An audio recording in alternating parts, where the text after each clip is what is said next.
In the time it takes to watch one episode of your favorite show, another Hollywood worker will lose their job. Not an actor, not a famous director. Someone you've never heard of. A grip who spent 30 years on set. A makeup artist who worked on films you grew up watching. A caterer who fed the crew of the last movie you streamed on a Tuesday night. 142,000. That's how many people worked in Los Angeles County's motion picture industry at the end of 2022? A healthy number, a thriving ecosystem. The engine room of the dream factory that has defined American culture for over a century. 100,000. That's the number today. 42,000 jobs. Gone. Erased. In just 24 months. Nearly a third of the entire workforce vanished so quietly that most of the world didn't even notice. This isn't a recession. It isn't a correction. According to one veteran television executive, this is something else entirely. A full-scale depression for the entertainment industry. The Bureau of Labor Statistics doesn't lie. The numbers are there. Cold. Clinical. Devastating.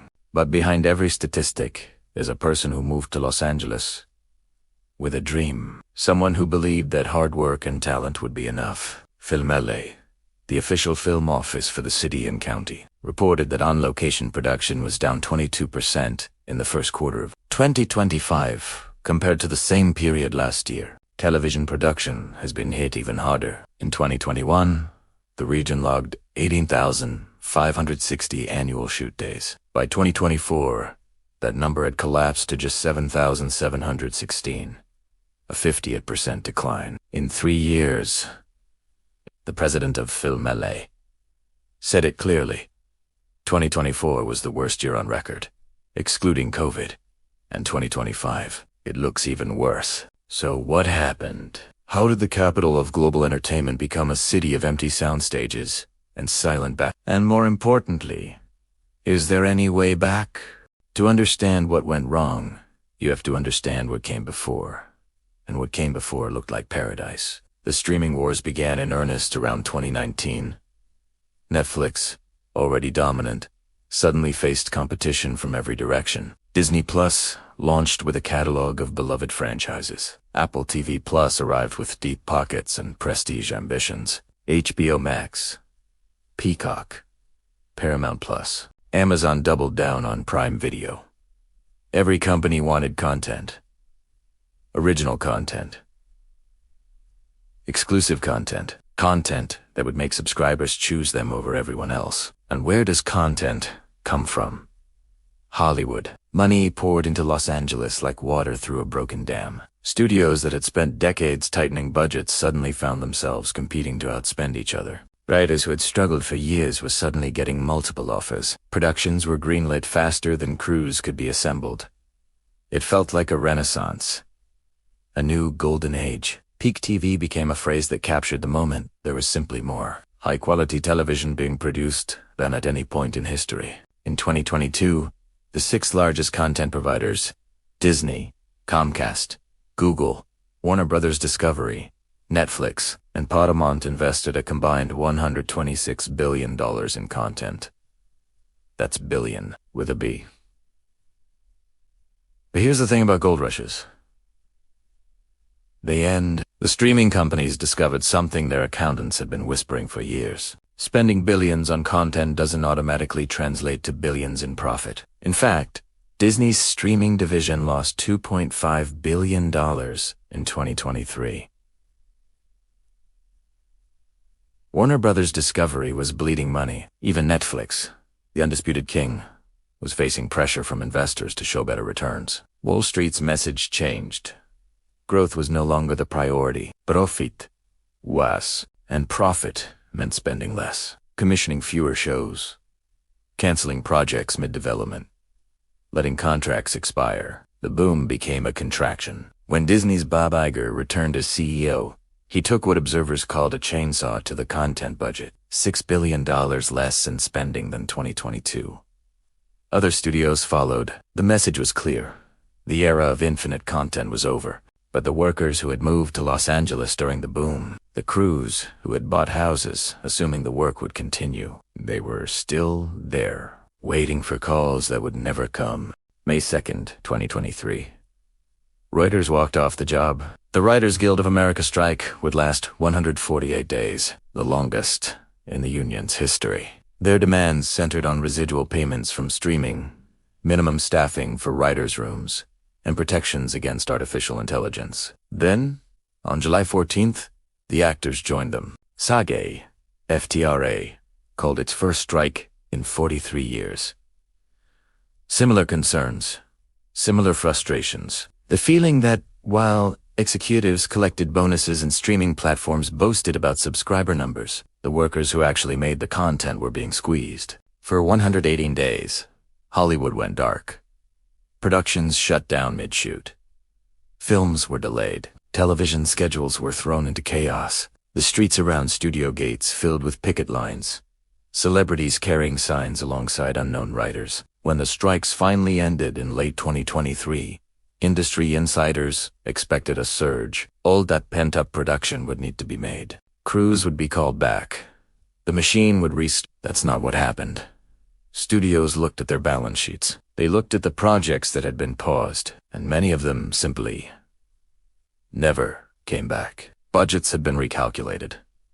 Priorities had shifted. The content that seemed urgent in May 2023 no longer made financial sense in January 2024. The strikes didn't cause the crisis, but they accelerated something that was already happening. They gave studios an excuse to reassess, to cut, to restructure. What might have been a gradual decline became a cliff. Corey Moore, business agent for IATS, Local 80, which represents grips, craft service workers, and warehouse employees, described the aftermath. We were expecting, especially with the resolution of the strikes, production to be rampant out here, and unfortunately that hasn't happened. The productions didn't return. The jobs didn't come back. And the workers who had survived on savings during the strikes found themselves watching those savings disappear month after month, waiting for work that never arrived. California used to be the undisputed capital of film and television. Not anymore. Today, the state ranks 6th in the world for filming. Behind Toronto. Behind the United Kingdom. Behind Vancouver. Behind Central Europe. Behind Australia. The reason is simple. Money. Georgia offers a 30% tax credit on production costs. No cap. No limit. If you spend $1 billion making movies in Georgia, you get $300 million back. Between 2014 and 2024, Marvel alone received approximately $1 billion in Georgia tax credits. Black Panther, the Avengers films, Stranger Things, The Walking Dead. Productions that once would have shot in California now call Atlanta home. But even Georgia isn't safe anymore. Marvel's Thunderbolts may be the last major superhero film to use the state as its primary base. Starting with Fantastic Four, Marvel is shifting production to the United Kingdom. DC Studios is doing the same. The United Kingdom offers even better incentives. So does Canada. So does Eastern Europe. The infrastructure is there. The crews are trained, and the money goes further. California's response? A film tax credit program capped at $330 million annually. Governor Newsom proposed doubling it to $750 million, but even that pales in comparison to what other jurisdictions offer. Between 2020 and 2024, an estimated 71% of projects that failed to secure California's tax credits moved out of state. This isn't just about big-budget blockbusters. It's about everything. Television series that used to shoot in Los Angeles now film in Vancouver. Independent films that once called Hollywood home are finding friendlier economics in New Mexico or Louisiana. The infrastructure remains. The soundstages are still standing. Warner Brothers' lot in Burbank, Universal's Backlot, Sony's studios in Culver City. But increasingly, they sit empty or partially occupied, or converted to other uses. The talent follows the work. Writers who once dreamed of moving to Los Angeles are now considering Atlanta or London. Directors are building their careers abroad. The pipeline that fed Hollywood for a century is leaking at every joint. The Wall Street Journal published a story about a sound mixer who won an Academy Award. one of the highest honors in the industry. Recognition of decades of excellence. A name that appears in the credits of films that millions of people have seen. He can't find work. Another story featured an animator who worked on Pocahontas, a Disney classic, a film that shaped childhoods around the world. That animator is unemployed after decades in the industry, after contributing to art that will outlive all of us. These aren't anonymous workers. These are people whose names appear on screen. People who achieved what most only dream of, and they're struggling to pay rent. The entertainment industry's unemployment rate in August 2024 was 10.9%, more than double the national average of 4.3%. By some measures, industry unemployment earlier in 2024 reached 16.1%, a figure one writer described as worse than half as bad as the Great Depression. But those numbers don't capture the full picture. Hollywood runs on freelance work, contracts that last weeks or months, not years. When the industry contracts, workers don't always file for unemployment. They wait. They hope. They burn through savings while telling themselves that the next job is just around the corner. The Entertainment Community Fund, formerly known as the Actors Fund, distributed more than $5.6 million to almost 3,000 people in the first half of 2024 alone. They're seeing increased demand for mental health services, career counseling, and support groups. This isn't just about actors and writers. It's about the entire ecosystem. Camera operators, costume designers, set builders, electricians, caterers, drivers, makeup artists, location scouts, production assistants, accountants, lawyers, marketing executives, the people who make the credits roll for 5 minutes at the end of every film. One unemployed executive described her daily reality. The days are long, bored. And it's hard for me because all my friends work. Everybody works. I'm kinda miserable. A development executive with 25 years of experience lost his job a decade ago. After looking unsuccessfully for 4 years, he went into the insurance business. He's still trying to get back into entertainment. Insurance and real estate have become common destinations for displaced Hollywood workers. Marketing executives are pivoting to gaming, tech, sports, anywhere their skills might transfer. Production professionals are retraining for corporate video work. The Dream Factory has become a place where dreams go to die. If you thought things couldn't get worse, consider what's on the horizon. Artificial intelligence isn't just a theoretical threat to Hollywood. It's already being integrated into production workflows. At Cannes 2025, some industry leaders claimed AI could cut blockbuster production costs by 50%. For executives focused on profit margins, that sounds like salvation. For workers whose jobs are measured in hourly rates and daily calls, it sounds like extinction. Writing jobs available to guild members fell 42% from 2023 to 2024. Not because writers became worse at their craft, because the work simply wasn't there. And increasingly, studios are exploring how much of that work can be automated. Visual effects artists are particularly vulnerable. Character design, background creation, even animation itself is being disrupted by AI tools that can generate in hours what once took teams months to produce. This isn't the first time Hollywood has faced technological disruption. Sound killed the silent film era. Television transformed the studio system. Streaming destroyed the traditional distribution model. But those disruptions created as many jobs as they eliminated. New technologies required new skills, new roles, new career paths. AI is different.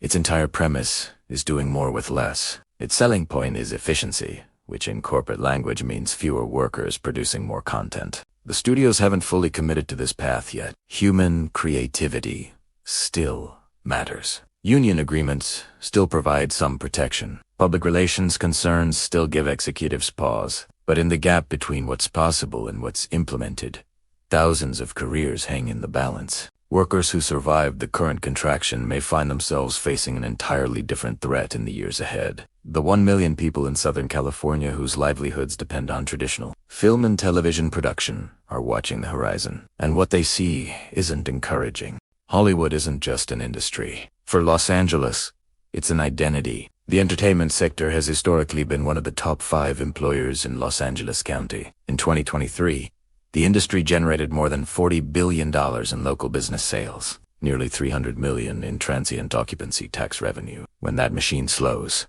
everything feels it. The unemployment rate in Los Angeles County now stands at 5.7%, higher than the California state average, higher than the national average, and that's before accounting for the workers who've stopped looking. The freelancers between jobs, the people who've left the industry entirely but haven't left the city. Housing costs remain brutal, even as the job market collapses. The January 2025 wildfires destroyed neighborhoods where many production workers lived, tightening an already impossible market.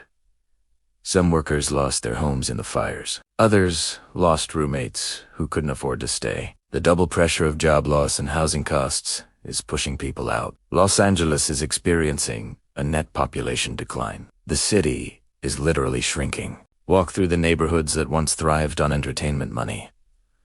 The cafes where writers took meetings, the equipment rental houses that supplied film sets, the dry cleaners that handled wardrobe departments, the bars where crews gathered after rap. They're all feeling it. One restaurant owner near a major studio described business as the slowest in 20 years. Not because people don't want to eat out, because the people who used to fill his tables at lunch are sitting at home, refreshing job listings, trying to figure out what comes next. The 2028 Olympics are supposed to bring Los Angeles back to global attention. The city has plans, infrastructure investments, new transit lines, revitalized districts, but the industry that defined the city for a century is contracting faster than anyone predicted. What does Los Angeles become without Hollywood? That's a question no one wants to answer, but increasingly, the city is being forced to consider it. So, where does this end? Some optimists point to cyclical patterns. Hollywood has faced downturns before. The collapse of the studio system in the 1950s. The competition from television. The recession of 2008.